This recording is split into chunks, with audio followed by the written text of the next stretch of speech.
स्वागत है आपका प्राइम डिबेट में। पाकिस्तान में वाघा बॉर्डर के पास रविवार को हुआ आतंकी हमला और उसमें 59 लोग मारे गए हैं, 200 लोग घायल हुए हैं। रविवार के दिन रिट्रीट सेरेमनी देखने काफी भीड़ पहुंचती है और इसे देखते हुए हमलावरों ने रविवार का दिन ही चुना। कल जैसे ही रिट्रीट सेरेमनी खत्म हुई, गेट से निकल रही भीड़ के पास आत्मघाती हमलावर मौजूद था और उसने खुद को धमाके में उड़ा दिया। दिल्ली में भी प्रधानमंत्री नरेंद्र मोदी ने इस आतंकी हमले की कड़ी निंदा की है। वहीं सीमा पर हाई अलर्ट जारी किया गया है।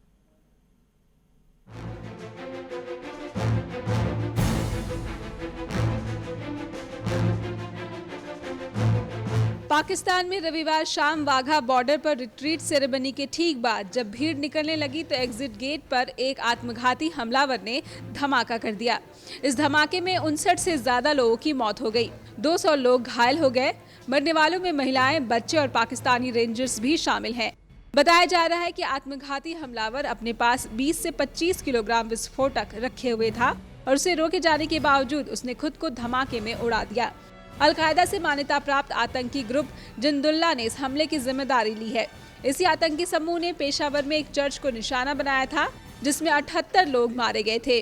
इस आतंकी ग्रुप ने कहा है कि पाक सेना के ज़र्ब-ए-अज़्ब और वजीरिस्तान ऑपरेशन का ये जवाब है। दिल्ली में प्रधानमंत्री नरेंद्र मोदी ने भी आतंकी हमले की कड़ी निंदा की है।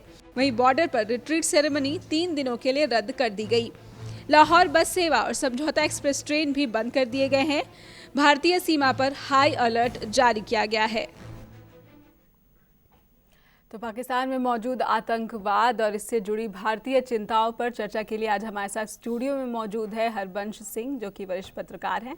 हमारे साथ है ब्रिगेडियर प्रदीप शर्मा और हमारे साथ है हेमंत गोस्वामी, जो कि राजनीतिक मामलों की जानकारी भी रखते हैं, साथ ही सामाजिक कार्यकर्ता भी। बहुत बहुत शुक्रिया हमारे मेहमानों का चर्चा में शामिल होने के लिए। हरबंश जी, आपसे शुरुआत करते हैं। आप किस तरह से लेते हैं वाघा बॉर्डर पर हुआ ये जो टेररिस्ट अटैक था और ये किस तरह से आतंकवाद की भयावह स्थिति हमें दिखा रहा है? ठोस स्वरूप तो इसका अभी बड़ा स्पष्ट नहीं हुआ कि क्या है, कैसे हुआ और इसके क्या क्या इम्प्लीकेशन है। लेकिन कोई भी जब इस प्रकार का आतंकवादी वारदात जब होती है तो एक चीज याद रखनी चाहिए कि अंतर्राष्ट्रीय जिहाद या आतंकवाद की वास्तविक शुरुआत जो है 1979 में हुई थी जी। उस वर्ष 3 घटनाएं एक साथ घटी थी। शाह ऑफ ईरान का पलायन, आयतुल्लाह का ईरान में वापस आना और तीसरी जो है वो सबसे अधिक महत्वपूर्ण घटना थी, वह थी कि सऊदी घराने के विरुद्ध एक मुस्लिम समुदाय का जो है विद्रोह हुआ था, सलाफी जी। और उन्होंने काबा पर कब्जा किया था। काबे पर जब कब्जा हुआ तो फ्रांस की मदद से जो है सऊदी अरेबिया ने आतंकवादी मार गिराए, उसको छुड़ा लिया। लेकिन उसका परिणाम यह हुआ कि बड़े पैमाने पर यही माना गया उस समय कि यह एक स्थानीय विद्रोह था जी। यह केवल सऊदी अरेबिया के विरुद्ध विद्रोह था। जो पकड़े गए उनको जो है उन पे मुकदमा चला और तुरंत जो है उनको मौत के घाट उतारा गया। लेकिन उनमें से बहुत सारे लोग जो हैं वह पूरे संसार में फैले हुए थे और एक्सपर्ट्स आज ये बताते हैं कि कम से कम 100 देशों में जो है इस समय जिहादी ग्रुप जो है वह काम कर रहे हैं। इसमें बदलाव, जो बड़ा बदलाव बाद में आया वह था, एक तो 92 और 96 में बोस्निया यूरोप में जब गृह युद्ध शुरू हुआ है फॉर्मर यूगोस्लाविया में, तो उस समय जो है ये जिहादी मूवमेंट जो है इसने जोर पकड़ा और 92 से लेकर 96 तक वही ग्रुप जिन्होंने काबा पर कब्जा किया था उन्हीं की एक शाखा ने जो है वहां पर जो है जिहाद 4 साल तक निरंतर चलाया था जी। उसके बाद जो है 2001 में जब न्यूयॉर्क पर हमला हुआ है तो दुर्भाग्यवश सभी का ध्यान, अमेरिका का तो समझ में आता है, अमेरिका के साथ साथ सभी देशों का ध्यान, इंडिया का भी ध्यान जो है वह केवल अल-कायदा पर टिका रहा जी। कि अल-कायदा ही एकमात्र जो है शत्रु है मानवता का जी। परिणाम यह हुआ, वो आतंकवाद का एकमात्र प्रतीक है, पर था नहीं वो। उनका ध्यान अल-कायदा पर रहा। अल-कायदा जो है एक समूह था, अन्य समूह काम कर रहे थे और संसार और अमेरिका का ध्यान जब अल-कायदा की ओर रहा तो सभी जगह, अफगानिस्तान में, पाकिस्तान में, इजिप्ट में, इंडोनेशिया में, थाईलैंड में, मलेशिया में, इंडिया में, बांग्लादेश में, हर जगह जो है यह छोटे छोटे समूह जो है अपने तरीके से काम करते फलते फूलते रहे। अमेरिका का ध्यान अलकायदा की तरफ रहा। आज परिणाम ये है, विशेषकर भारत के दृष्टिकोण से, कि अल तैयबा जो है उसे भले ही लश्कर तैयबा, इसे भले ही अमेरिका ने बैन कर दिया है, लेकिन जमातुल दावा जो है वह अभी भी एक मुस्लिम चैरिटी के रूप में काम कर रही है और फल फूल रही है, और सभी जिहादी समूह जो हैं उनको वह संरक्षण और मदद जो है वह दे रहे हैं। ये हाफिज सईद है, वही आदमी है जो मुंबई के अटैक के जो है वो मास्टरमाइंड माने जाते हैं, लेकिन आज तक ना उनको पकड़ पाया है। पाकिस्तान भुक्तभोगी भी है, लेकिन साथ ही साथ कहीं ना कहीं वो उसकी मिली भगत भी है। मिली भगत है। ब्रिगेडियर साहब, आपसे जानना चाहेंगे कि पाकिस्तान ही आतंकवाद के खिलाफ कहता रहा है कि हम बहुत ज़्यादा, सबसे ज़्यादा पीड़ित है, लेकिन पाकिस्तान कहीं ना कहीं इस आरोपों से भी घिरा हुआ है कि उसकी धरती से आतंकवाद फल फूल रहा है, लाख जो भारत विरोध करता है उसके बावजूद।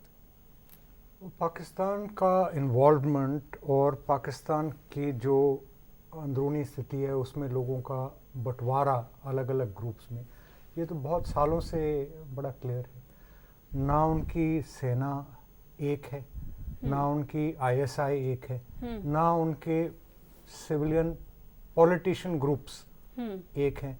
कभी कोई आईएसआई के साथ समर्थन लेता है, कभी फौज के साथ, कभी एक दूसरे के साथ लड़ते हैं। फिर जो ट्राइबल एरियाज हैं जिसका ओवरफ्लो आप देखिए तो अफगानिस्तान की तरफ भी बढ़ जाता है। जहाँ जहाँ ट्राइबल एरियाज हैं वहाँ वैसे ही राइवलरी रहती है एक ट्राइब की दूसरी ट्राइब के साथ।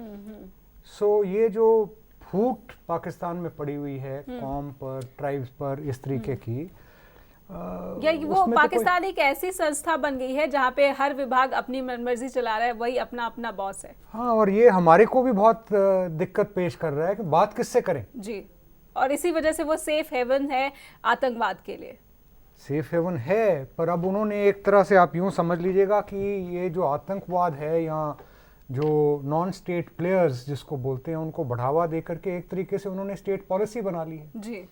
जैसे ही आप शांति की बात करते हो पाकिस्तान के साथ, कहीं ना कहीं बॉर्डर पे तनाव हो या आतंकी हमला, इस तरीके की कोई ना कोई वारदात हो जाती है, घुसपैठ की वारदातें बढ़ने क्योंकि कई ऐसे शख्स हैं पाकिस्तान में जो चाहते नहीं शांति हो जी, और इसके भी कारण बहुत से हैं।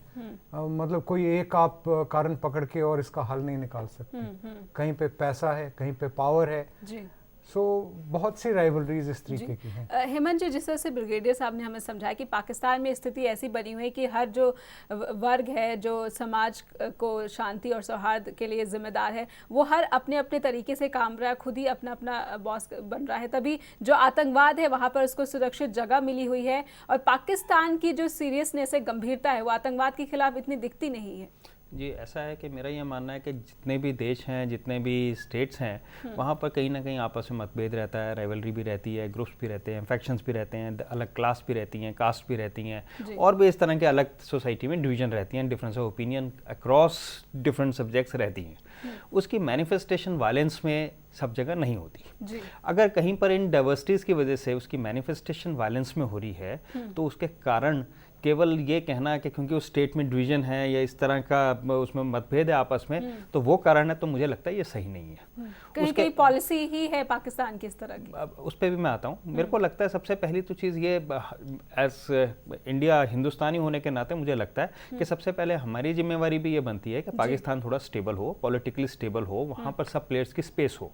अब वहाँ पर जब आप अथॉरिटेरियन और करप्शन हिंदुस्तान से तो कई गुना ज़्यादा है वहाँ पर, और इस तरह की जब चीज़ें हो जाती हैं जहाँ पर जो छोटे छोटे डाइवर्स ग्रुप्स हैं उनको अपनी बात कहने की जगह नहीं मिलती है, उनको पॉलिटिक्स में आने की स्कोप खत्म हो जाता है, लोगों के अधिकार मारे जाते हैं, लॉ एंड ऑर्डर की सिचुएशन इतनी बुरी है कि वहाँ पर बिना पैसे खिलाए आप सोच भी नहीं सकते कि वहाँ पर आप छोटा काम भी नहीं कर सकते, और अगर आप अमीर हैं और आप संपन्न हैं, आपका बाहुबल है, तो आप जो मर्जी कर सकते हैं। तो इस तरह की स्थिति पाकिस्तान में, तो ये सब जो फैक्टर्स हैं, इसके साथ अनएम्प्लॉयमेंट रेट और जो बाकी पॉवर्टी और खासकर वहाँ इलिटरेसी, ये सब जो चीज़ें हैं, ये एक फॉडर की तरह वहाँ एक पूरा स्टॉक उनको अनएम्प्लॉयड यूथ का वो एक प्रोवाइड करता है।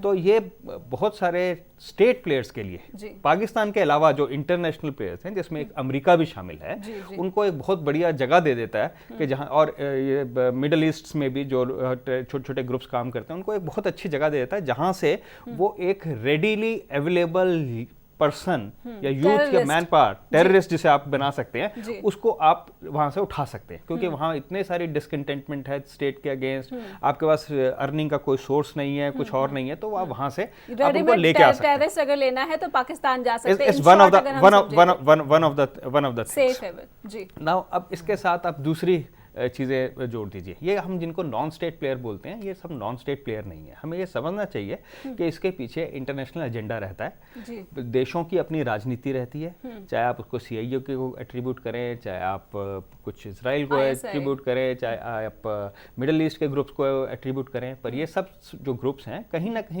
कहीं कोई इसका संचालन कहीं कोई करता है। इंटरलिंक जरूरी ना हो, पर कहीं ना कहीं कोई इसका संचालन करता है, इनको फंडिंग होती है, इनके पास आर्म एम्यूनिशन पहुंचता है। इतनी सारी 16-17 हमारी ट्रीटीज हैं टेररिज्म पे, उसके बावजूद इन पे कैसे, इनके पास कैसे फंड पहुंच जाते हैं, इनके पास कैसे हथियार पहुंच जाते हैं। आप अमेरिका जर्मनी में बनने वाले हथियार, उनके पास मिसाइल, रॉकेट लॉन्चर कैसे पहुंच जाते हैं। हमारे पास हमारी ट्रीटी है on marking of all weapons, on marking of all in plastic explosives, हमारी फिर एक हमारी इंटरनेशनल ट्रीटी है suppression of financing of terrorism, और इस तरह की कम से कम 17-18 ट्रीटीज हैं। ये सारी ट्रीटीज होने के बावजूद ना तो उनके पैसे की ट्रैकिंग होती है, उनके पास सारे आम हथियार पहुंच जाते हैं। तो ये बिना इंटरनेशनल साजिश के नहीं होता। इसके साथ पाकिस्तान में जो होता है उसको आपको हमें ये नहीं सोचना चाहिए कि खाली पाकिस्तान में हो रहा है, उसका लक्ष्य भारत भी रहता है, उसका जियोपॉलिटिकल इंपॉर्टेंस भी रहती है। तो ये एक कॉम्प्लेक्स सिचुएशन है। सिर्फ एक इवेंट को एज अ पीस मील हमें उसको इंटरप्रेट नहीं करना चाहिए, इसको पूरे जियोपॉलिटिकल सिनेरियो में। हाँ जी, मैं सिर्फ 2-3 छोटे छोटे से इश्यूज रखना चाहूँगा आपके सामने। एक, जहां आतंकवाद, दंगे फसाद हो रहे हैं, सबसे ज्यादा पीड़ित उस इलाके के निवासी या सिटीजन, आम लोग हैं जी। आतंकवाद या आतंकवादी इन्हीं पीड़ित लोगों से बनते हैं, इन्हीं में रहते हैं, यही इनको खुराक देते हैं, शय देते हैं, गाड़ी देते हैं, सारा कुछ, और इन्हीं लोगों को मारते हैं। सो जब तक किसी भी देश की, पाकिस्तान को छोड़िएगा, किसी भी देश की जनता इस चीज से पीड़ित होकर के ये नहीं पक्का कर लेती और तय कर लेती कि हमने आतंकवाद को अपने बीच में शय नहीं देनी। पर ये कितना पॉसिबल है जानेंगे जी। होल्ड, वो सिचुएशन जब आती है तब सरकारों पर भी दबाव पड़ता है जनता की तरफ से, और कुछ हमें आशा नजर आ सकती है। दूसरी चीज, non state player in actuality non state नहीं होता, लेकिन स्टेट उसको नॉन स्टेट डिक्लेयर कर देती है। तीसरी चीज, इसमें इकोनॉमी और इकोनॉमिक इंटरेस्ट्स बहुत होते हैं, तरह तरह के इंटरेस्ट होते हैं। फॉर एग्जांपल, अब USSR है नहीं, अमेरिका के लिए कोई दुश्मन देश नहीं है, उसकी आर्म्स इंडस्ट्री कहाँ जाएगी? सो यहाँ पर फूट डालेंगे, जो सोई है वो अमेरिका तक पहुंचती है। वो अब आप देखिए, यहाँ फूट डालेंगे, पाकिस्तान को भी हथियार देंगे, हिंदुस्तान को भी हथियार देंगे, बोलेंगे भाई लड़ते जाओ, दोनों ही हम तो पैसा बना रहे हैं। जी जी। So it's a very very complex situation जो ऐसे। हरबंश जी, घूम फिर के सुई जो है वो अमेरिका तक पहुंचती है, लेकिन साथ ही ये भी जानना चाहिए कि वाघा बॉर्डर पर हमला क्या मकसद हो सकता है आतंकवादियों का? मैंने पहले भी कहा कि अभी बड़ा स्पष्ट स्वरूप उभर के सामने नहीं आ रहा जी, लेकिन इस प्रकार की घटनाएं जब घटती हैं तो दो चीज़ें जो है उनको ध्यान में रखना चाहिए। एक तो यह है कि जो आतंकवादी होता है वह केवल इसलिए नहीं कि वह बेरोजगार है और जो है परेशान है, फ्रस्ट्रेशन है, इस वजह से वह इस हजूम के साथ जो है कुछ करने के लिए चल पड़ा, अपना जीवन का कोई मकसद तलाश करने के लिए चल पड़ा, वही नहीं होता। उसके अलावा मनुष्य जो है बड़ा जटिल प्राणी है, उसका दिमाग कैसे काम करता है, उसकी आकांक्षाएं कैसे स्वरूप लेती हैं, यह एक बड़ा जटिल सी गुत्थी है।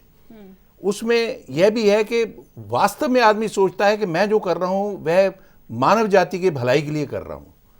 आज जो मैं शहादत दूंगा, मेरी शहादत से जो है संसार का कल्याण होगा, तभी अच्छे अच्छे समृद्ध परिवारों के लोग भी जो है और अलग धर्मों से, जी, वहां से जो है पढ़े लिखे लोग जो है वह अपना सब कुछ त्याग कर जो है इस जिहाद में शामिल हो जाते हैं। बहुत अधिक संख्या नहीं है, लेकिन कुछ की है।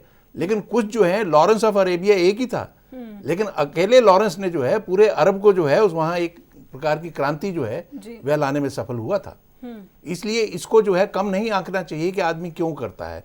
यहाँ जो वाघा पे जो हुआ उसके अनेक संदेश हो सकते हैं। एक संदेश तो अखबारी दृष्टिकोण से यह भी कहा जा सकता है कि भारत के दरवाजे पर खटखटाहट जो है आतंकी बड़े जोर के साथ उन्होंने की है जी। लेकिन मैं इसे इतना महत्व नहीं दूंगा। मैं ये समझूंगा कि यह पाकिस्तान में जो अपनी आंतरिक लड़ाई चल रही है, पाकिस्तान जो है इस समय बुरी तरह उलझा हुआ है। वो अपने ही जाल में समझो अब फंसा हुआ है। जिस जाल को जिया उल हक ने 79 में बुना सोवियत इन्वेजन के बाद अफगानिस्तान में, वह जाल जो है अब वो फल फूल रहा है और सभी उसमें उलझे पड़े हैं। अपना जो है सिविल सोसाइटी उसको बचाएं, अपना देश जो है, देश का जो स्वरूप है उसको बचाएं। जो पहला संविधान उनका बनाने का जब प्रयास किया मोहम्मद अली जिन्ना ने, जब पाकिस्तान को बनवाया, तो जो आदर्श थे क्या उनको वो फॉलो करे या कर भी सकता है या नहीं कर सकता, अनेकों प्रश्न उनके सामने हैं। जब उनके कोई हम लिखी हुई चीजें पढ़ते हैं तो हैरानी होती है कि इतने सेंसिटिव लोग हैं यहाँ पर, और इतनी सेंसिटिविटी के बावजूद जो है इस प्रकार की हालत उन्होंने अपने देश की हुई है। रखी है जी। तो ये बड़ा जटिल सा प्रश्न है, बड़ा आसान सरल साफ नजर नहीं हम कह सकते कि ये मकसद दागा। हेमंत जी भारत की भूमिका किस तरह से रही? पड़ोसी देश में शांति रहे तभी रीजन में शांति रहेगी, और ये भी भारत के ही हित में है, अपने हित में। भारत की भूमिका को आप किस तरह से देख रहे हैं? मोदी सरकार जब से आई है, क्या उसकी भूमिका इस और सही पाई जा सकती है, कही जा सकती है कि सही रही है? मुझे लगता है जो सबसे पहले दिन शपथ ग्रहण के दौरान जो प्रधानमंत्री ने किया, पाकिस्तान अपने पड़ोसियों को बुलाना, बड़ा अच्छा संदेश था। और ये कहने का एक तरह से प्रयास था कि हम जो है संबंध सुधारना चाहते हैं और हम अपने पड़ोसियों के साथ शांति बना के रखना चाहते हैं। मुझे लगता है सबसे बड़ी अप्रोच तो यही है कि हमारे पड़ोसियों के साथ हमारी शांति, हम शांति में सेक्रेटरी लेवल की जो टॉक्स थी उसको उन्होंने बंद कर दिया। उसके साथ बहुत सारी पॉलिटिक्स हैं, बहुत सारी चीज़ें हैं, और खाली जैसे अभी बात हो रही थी, खाली हमारा ही इंटरेस्ट नहीं है, और भी बाकी सारे इंटरनेशनल प्लेयर्स हैं जिनका इंटरेस्ट है, और उनका इंटरेस्ट इसी में है कि हम दोनों पाकिस्तान, हिंदुस्तान और आसपास चीन और इन सब के संबंध ठीक ना रहे। तो ये लॉन्ग टर्म उनका इंटरेस्ट उसमें सर्व होता है। उनको बहुत जगह बेस मिल जाते हैं अपने ऑपरेट करने के लिए, मिलिट्री बेस मिल जाते हैं पाकिस्तान में, मिलिट्री बेस मिल जाते हैं कुछ और हमारे पड़ोसी मुल्कों में।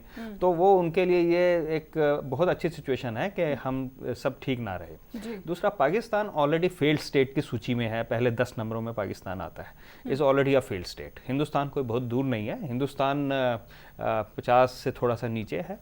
और अगर आप हंगर इंडेक्स देखें तो हम दोनों, हिंदुस्तान और पाकिस्तान, आखिरी 20% में आते हैं। लास्ट 20% में हम हंगर इंडेक्स में लास्ट नेशंस में आ रहे हैं। ऐसे में आपस में वैर रखना, हथियारों का खरीद, और हम इंडिया पाकिस्तान जो है, मतलब कंबाइंड जो हमारा आर्म परचेज है वो दुनिया में सबसे ज़्यादा है, ठीक है।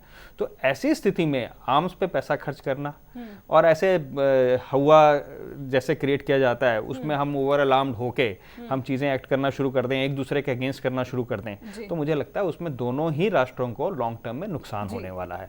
पाकिस्तान में कुछ ऐसे एलिमेंट हो सकते हैं जो नहीं चाहते कि शांति बने, पर वो एजेंट शायद इंडिपेंडेंट ना हो, वो जो है वो किसी और स्टेट के हाथ में खेलते हो, पाकिस्तान स्टेट अपेयर हो, स्पॉन्सर्ड हो सारे के सारे।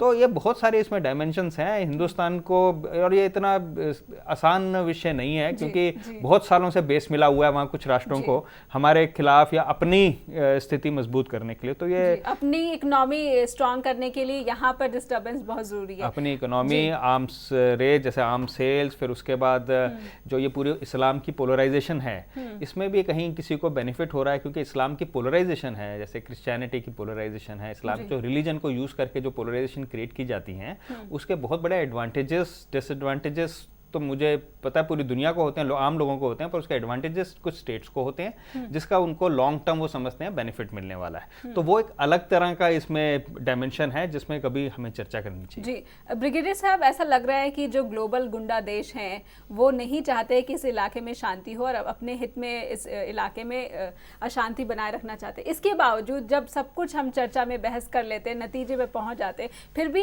ऐसी मैच्योरिटी, ऐसी गंभीरता हमारे इलाके के देशों में नजर नहीं आती। हम आपस में ही कभी चीन की तरफ से सीमा पर घुसपैठ की जाती है, कभी पाकिस्तान की ओर से की जाती है, कभी भारत भी सख्त दिखता है। आपको लगता है कि हम नेबरहुड्स के साथ उतनी गंभीरता से पेश आए हैं अब तक? देखिए, आपने एक सवाल पहले पूछा था कि मोदी साहब की जो नीतियां हैं वो आपको किस दिशा में ले जाती नजर आ रही हैं। मेरे सोच के अनुसार मोदी साहब की नीतियां बिल्कुल सही हैं। वो सही ये हैं, कई सालों से 89 से, उससे पहले से हम पाकिस्तान के साथ लगे हुए हैं कि बातचीत करो, अमन चैन रखो।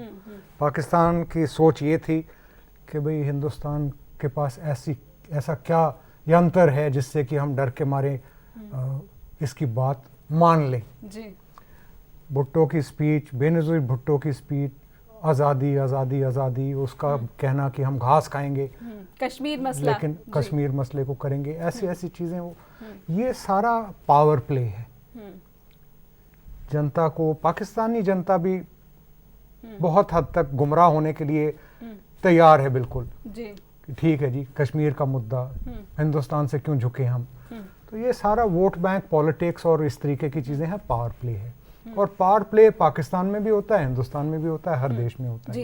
जी हरबंश जी। मुझे एक मैं यहाँ ऐड कर दूं, मुझे लगता है कि ये जो एक चीज़ हमें ध्यान रखनी चाहिए कि हिंदुस्तान, पाकिस्तान, बांग्लादेश, भूटान, नेपाल, ये हम सब का ब्लड ग्रुप एक ही है। हम सब एक ही लोग हैं, एक ही हमारे जो कल्चर, हिस्ट्री ऑलमोस्ट एक ही हमारी है। तो ऐसे में ये जो आर्टिफिशियल चीज़ें जो पॉलिटिकल रीजन से जो क्रिएट की जाती है, मुझे लगता है ये इसके पीछे जो चीज़ें हैं उस पर कभी चर्चा करनी चाहिए डिटेल में। नो, पर एक चीज़ मैं आपको, जब आपने ये बोला ना कि गुंडा गैंग, गुंडा गैंग, आप देखिए अगर गुंडा गैंग इस दिशा में शिफ्ट हो जाता, जो मौका खो दिया हमने, जब यूएसएसआर भंग हुआ और रशिया, एक बार रशियन प्रेसिडेंट हिंदुस्तान में भी आया, चीन के साथ भी बातचीत आई, तब मैंने कहीं पे छोटी सी एक टिप्पणी दी थी कि अगर रशिया, चाइना, इंडिया, जापान को भी चलो छोड़ो, रशिया, चाइना, इंडिया, अगर हम 3 एक हो जाते हैं तो हमारे पास में फिर वो बाइपोलर वर्ल्ड दोबारा हो जाएगा, जिससे कि अमेरिका को चैलेंज देने के लिए इकोनॉमिक फ्रंट पर और मिलिट्री फ्रंट पर, और हमारा चाइना के साथ में संबंध हमारे बेहतर हो सकते हैं। अगर चाइना के साथ बेहतर हो गए, लेकिन ऐसा लगता है पाकिस्तान कि भविष्य में चाइना के साथ हमारे संबंध बेहतर होंगे। बहुत बहुत शुक्रिया, रोकना पड़ेगा हमारे मेहमानों को चर्चा में शामिल होने के लिए, बहुत बहुत शुक्रिया। तो ऐसा लगता है कि आतंकवाद जो है वो भयावह स्थिति में पाकिस्तान में फिलहाल मौजूद है, और पाकिस्तान तो भुक्तभोगी है ही, साथ ही साथ पूरे इलाके में आतंकवाद को भी पनाह देने के आरोपों से घिरा हुआ है। फिलहाल प्राइम डिबेट में बस इतना ही। नमस्कार। खबरां दी दुनिया विच आओ, साडे नाल कदे भी किते भी जुड़ो। आपां मिलांगे फेसबुक ते, असीं दिखांगे यूट्यूब ते, सानू फॉलो करो ट्विटर ते। खबरां नाल जुड़े रहो दिन रात।